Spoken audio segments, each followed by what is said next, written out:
kami tetap punya pandangan bahwa soal SIM dan STNK ini perpanjangan itu soal fungsi pelayanan. Tidak perlu Pak. Perpanjang SIM itu oke lah perpanjang SIM. Tapi pakai mesin aja perpanjang SIM. Register aja. Tidak perlu lagi dibayar.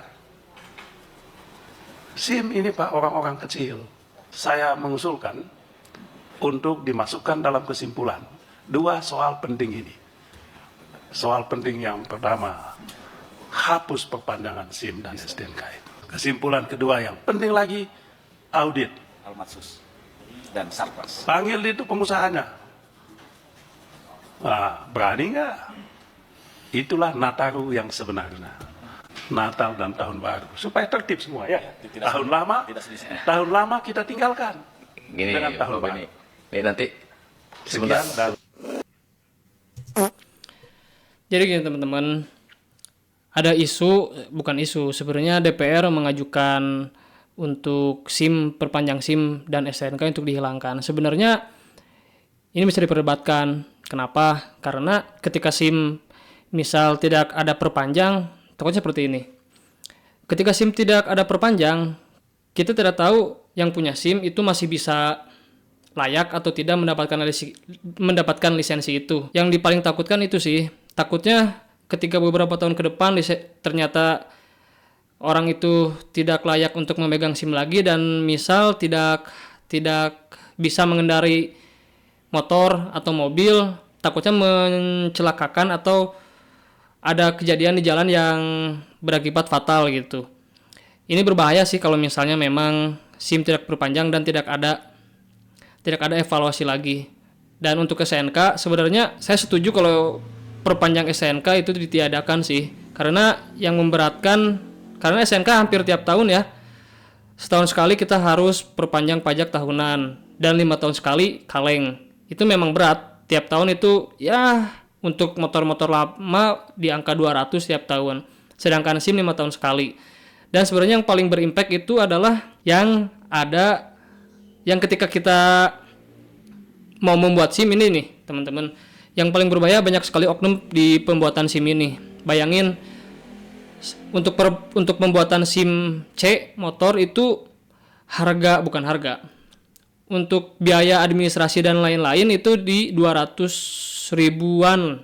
Dan yang paling berbahaya ini terlalu banyak oknum di polisi ini ketika pembuatan SIM. Contoh, dulu saya pernah membuat SIM itu tiba-tiba pas datang masuk ke kantor Kapolres, itu langsung ditanya, bukan saya nyari, Pak mau buat SIM di mana ya? Oh di sini.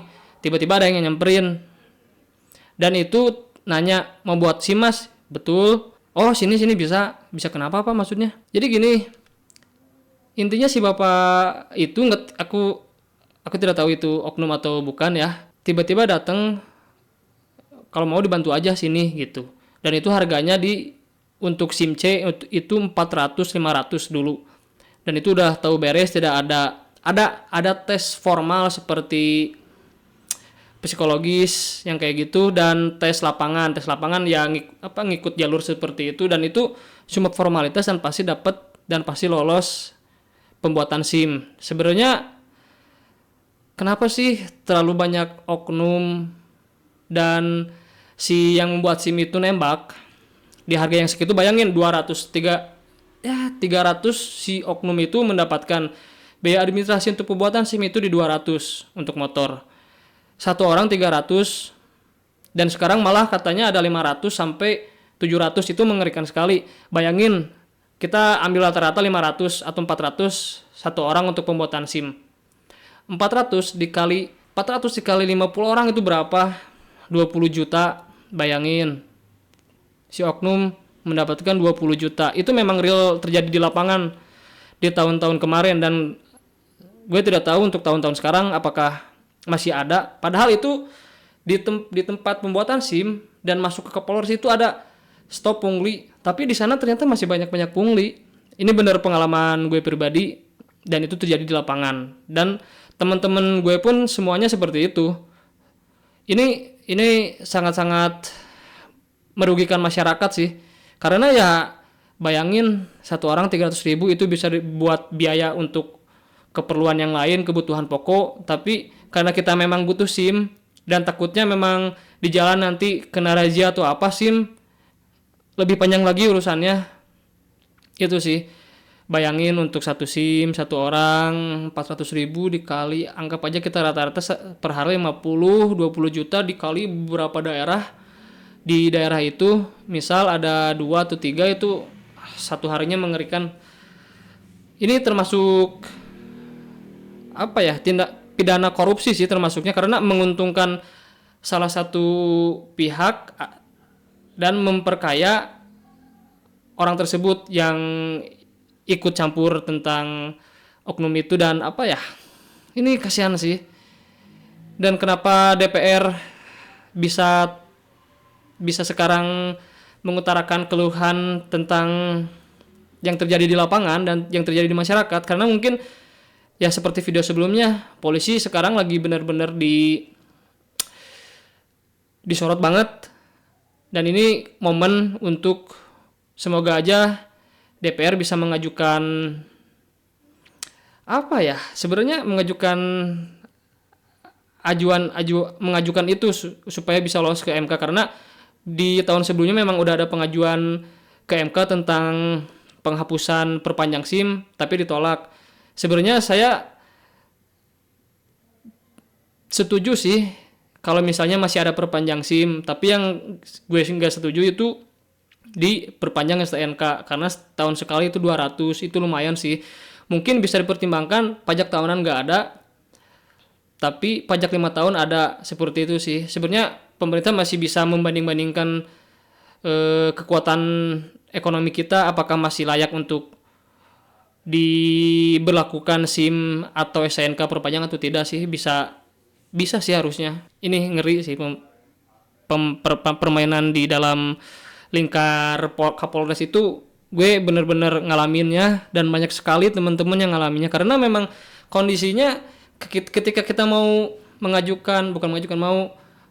pembuatan SIM itu tes yang susah itu di lapangan, karena memang tracknya itu bener-bener wah, itu kalau anak-anak zaman sekarang mungkin cocoknya untuk San Mori, karena bener-bener sempit, tajam banget, itu kayaknya San Mori banget gitu. Dan di jalan kan tidak semuanya jalanan seperti itu, rata-rata di perkotaan itu ya biasa aja perjalanannya gitu, nggak sampai belokannya tajam dan sempit dan berkelok-kelok seperti ular itu sih jalannya. Aduh, itu harusnya, dan sekarang katanya udah dipermudah tes lapangan, bagus sih, agar tidak banyak yang mengeluh ketika pengajuan tes lapangan gagal lagi, dan itu pasti setiap pengajuan di tes ada biaya kalau nggak salah, atau enggak ya, kalau nggak salah tidak ada biaya, tapi kita kan nggak mungkin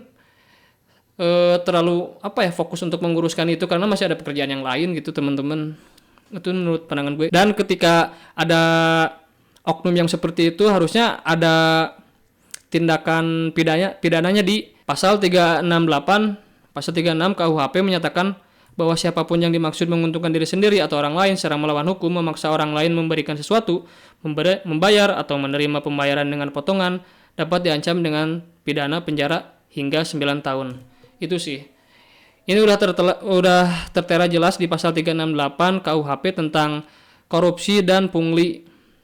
Tindakan tentang nembak seperti itu memang termasuk tindakan korupsi dan pungli, teman-teman. Ini harusnya dibongkar sih, sangat merugikan masyarakat. Selamat pagi pemirsa, seperti biasa di hari Minggu saya berada di kawasan Car Free Day, yakni tepatnya di sekitaran Bundaran HI Jakarta, untuk mengajak pemirsa TV One ya, atau warga di sekitar sini untuk berbincang mengenai topik-topik yang sedang hangat menjadi perbincangan. Salah satu yang menarik perhatian saya ini adalah topik mengenai wacana masa berlaku SIM, surat izin mengemudi, yang ada informasi atau ada wacana ya pemirsa akan berlaku seumur hidup atau masa berlakunya ini dihapuskan. Tapi pemirsa tahu nggak sih, di balik penghapusan masa berlaku surat izin mengemudi Ini akan berdampak dengan pendapatan negara bukan pajak atau BNPB karena pada tahun 2022 lalu saja SIM ini menyumbang PNBP ini sebesar 1,2 triliun rupiah. Jika pelayanan SIM ini atau perpanjangan SIM dihapuskan, dinilai atau bisa berpengaruh pada pendapatan PNBP tersebut. Ya memang pembuatan SIM biayanya ya 5 tahun sekali, tapi sangat berpengaruh untuk membantu negara. Gue setuju di sini untuk tidak ditiadakan pembuatan perpanjang SIM itu sih. Karena memang sebagai warga negara kita harus membantu negara gitu. Yang bisa berkurang 60%-nya atau sekitar 650 miliar rupiah. Bukan nominal yang kecil tentunya. Nah, kita tanyakan kepada warga di sekitar sini kira-kira pendapatannya gimana, pendapatnya seperti apa ya mengenai wacana SIM seumur hidup. Di sini ada yang sedang ngobrol nih. Selamat pagi. Selamat pagi. Ini dengan siapa? Boleh yang dari sini dulu, ada Bapak siapa, Pak? Dilah dari Cengkareng. Pak Dilah dari Cengkareng. Ini ada Bapak siapa? Michael dari Pak Michael. Saya Roni. Oh nih, Pak Michael dari mana, Pak? saya dari Kalideres. Oke, Abang dari mana? Dari Cengkareng. Oke, Bang, ini saya mau nanya mengenai wacana SIM seumur hidup. Ini ada wacana seperti itu. Kira-kira pendapatnya gimana? Bagus sih menurut saya. Karena itu buat menutupin biar mengurangi angka korupsi juga di Indonesia. Jadi biar tidak. Sebenarnya yang mengurangi angka korupsi itu bukan di formal administrasinya. Yang jadi korupsi itu menurut gue ya pungli itu ketika kita pembuatan SIM dan memperpanjang SIM itu selalu ada oknum. Banyak angka-angka korupsi di Indonesia juga kayaknya. Oke. Kalau Bang Michael gimana pendapatnya? Iya, bagus sih kalau seumpamanya SIM itu diberlakukan seumur hidup, seperti KTP gitu. Tapi apa sih Bang pentingnya kalau misalnya SIM ini masa berlakunya seumur hidup menurut Abang? Biar masyarakat juga tidak ribet, tiap 5 tahun sekali ngurus perpanjangan SIM, lalu kemudian itu masalah ini juga ya, uang. Jadi uang ini kan kalau seumpamanya kita perpanjangan SIM itu kalau sesuai prosedur saya pikir murah. Tapi kalau seumpamanya karena banyak oknum di sana. Nah, ini semuanya memang mungkin semua masyarakat sangat berat sekali untuk mengeluarkan uang pembuatan SIM ya karena memang prosesnya susah dan ketika susah tidak ada jalan lain ya ke oknum. Susah banget untuk pembuatan SIM ini. Yang tadinya itu pengurusan SIM itu murah tapi dipersulit gitu loh. Yang tadi kalau saya prosedur uangnya cuman sekian tapi karena melalui calo atau sebagainya akhirnya pengurusannya itu memakan biaya yang lebih. Pengurusannya juga dipersulit, saya pikir seperti itu aja. Jadi supaya tidak ribet dan juga sekaligus menghemat biaya gitu ya. Kalau Bang Dila? Ini tanggapan dari wartawannya menghemat biaya bukan menghemat. Memang sebenarnya untuk range harga pembuatan SIM 200 itu seharusnya masih kejangkau. Dan yang berat itu dan tidak terjangkau ya ketika oknum bermain di 500 sampai 700 ribu itu bayangin. Untuk warga-warga yang kelas bawah itu terlalu berat. Nah, Bang Dila ini sebelumnya saya mau nanya dulu. Bang Dila punya SIM ya tentunya ya? Punya. SIM-nya Abang ini berlaku sampai kapan, masih ingat nggak Bang? Kurang lebih 4 tahun lagi lah. Oh masih lama ya, berarti Abang ini rutin ya memperbaharui SIM ini setiap 5 tahun sekali? Iya. Ya. Pendapatnya gimana Bang kalau misal nanti ada wacana SIM ini akan seumur hidup? Kira-kira penting nggak sih masa berlaku SIM ini jadi seumur hidup? Penting juga sih karena kadang-kadang lupa juga sih orang ya. 5 tahun seperti saya waktu itu sempat lupa. Udah kelewatan akhirnya bikin baru lagi.